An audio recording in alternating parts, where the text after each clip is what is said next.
उद्या संक्रांत आहे आणि आज तिळगुळ केलेला आहे, तेव्हा प्रीतीच आपल्याला सांगेल की तिळगुळ कसा झालेला आहे. तिला मी चव दाखवतेच आहे.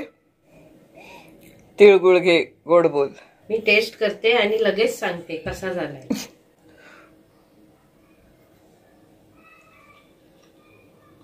मस्त, अगदी कुसकुशीत आणि छान चव आली.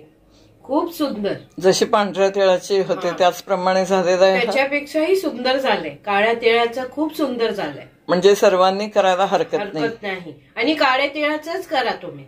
असं पण पौष्टिक आहे आणि चवीला पण खूप छान आहे. आणि आपण जे धरतो ना शुभ अशुभ हे काही नाहीये.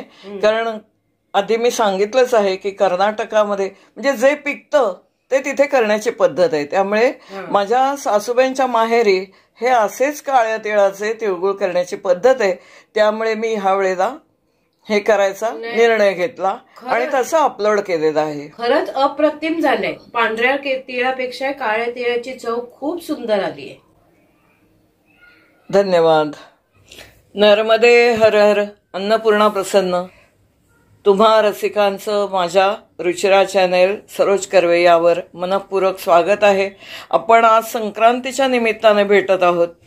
शेंगदाणे आपण भाजायला घेतलेले आहेत. छान खमंग भाजायचे आहेत. रंगही छान असला पाहिजे, खमंगही झाले पाहिजे. दरवेळेला मी शेंगदाणे मिठावर भाजलेले दाखवते, पण यात खारटपणा येऊ नये म्हणून मी हे साधेच भाजते शेंगदाणे. तिळगुळाची रेसिपी मी दाखवलेली आहे.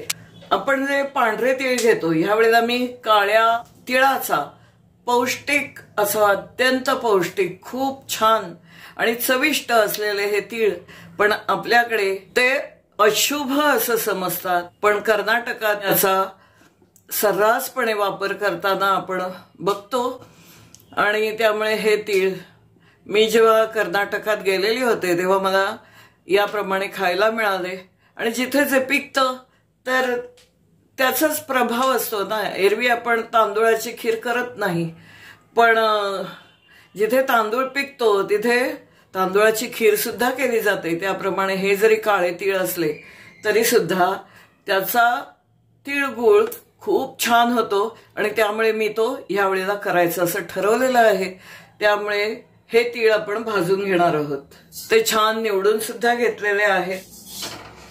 आता इकडे आपण शेंगदाणे सुद्धा परततो आहोत. यामध्ये सुद्धा आपल्याला शेंगदाणे वापरायचे आहेत. जेवढे तीळ तेवढे शेंगदाणे. थोडासा रंग कळायला आपल्याला अवघड जाईल, पण हलकेपणावर कळेल. आणि तीळ तडतडतात त्याप्रमाणे हे सुद्धा तीळ तडतडणारे. तीळ तडतडण्यावरून आपल्याला कळेल की हे भाजून झालेले आहेत. ते खूपच सुंदर असा या काळ्या तिळाचा तिळगुळ तयार होतो.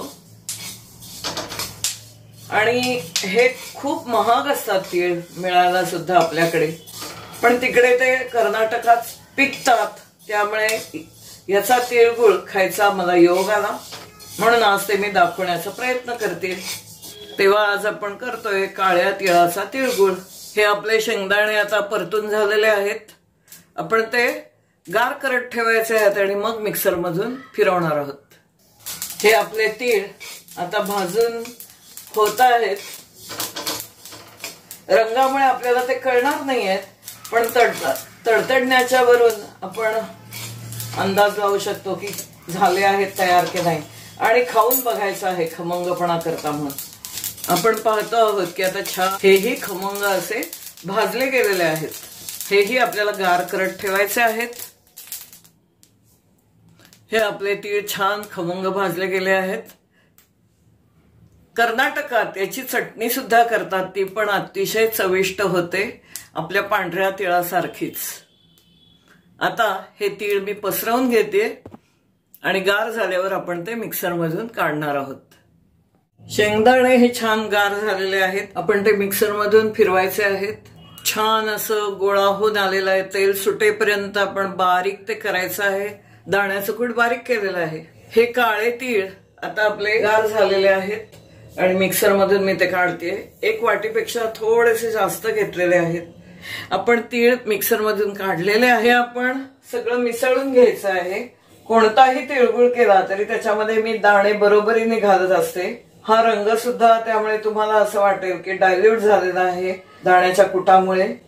आणि आपण आता हे 2 वाटी आहेत, 1 वाटी तीळ, 1 वाटी दाण्याचं कूट, 2 वाटीला आपण निम्म साधारण साखर घ्यायची आहे. याच्याकरता 2 ला 1 या प्रमाणामध्ये आपण साखर घेतलेली आहे. त्याच्यामध्ये साखर बुडेल एवढं आपल्याला पाणी घालायचं आहे. आपण बघू शकतोय गोळीबंद पाक याचा तयार करायचा आहे. पाक तयार होतोय आपला. तोपर्यंत आपण यामध्ये वेलची घालून घ्यायची आहे. याच्यामध्ये आपण वेलची पावडर घालतो आहोत. साखर विरघळत आल्यानंतर असा फेस येतो. त्यानंतर मग 2 तारी पाक तयार होतो. पाक आपला तयार झालेला आहे. यामध्ये आता हे सर्व घालून द्यायचं आहे. पटकन हे तिळगुळ आपला घट्ट पण झालेला आहे. आपण आता वड्यांकरता ठेवणार आहोत. याच्यासाठी ताटलीला मी तूप लावलेलं आहे, साजूक तूप, आणि त्यावर मी हे घालून देते.